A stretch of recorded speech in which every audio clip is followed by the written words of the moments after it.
I mean, for me, a huge thing was, I got to that point where you're like, okay, I'm, I'm, I'm struggling a little bit. I'm doing commercials, but not as many as I want. And I'm not really getting TV auditions. And I just started making my own stuff, because you know how it is. Sometimes casting Mhm. is like, unless you actually do something on camera, and maybe even if you do, they still don't think you can do it. But if they see it, then they can kind of picture you in those type of Yep. roles. So I did, a couple web series where I was just playing a bunch of different types of characters, and I ended up getting like a manager that wouldn't have. I didn't have enough credits for this manager, but she saw my reel and saw one thing that I did and was like, "That's really interesting," and she signed me just from that.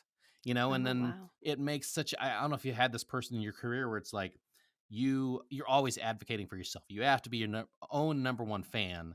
Even though people say actors sometimes are like kind of self-centered, you Mhm. have to be your own number one fan, because if you don't believe in yourself, You have to no be. one else will, right?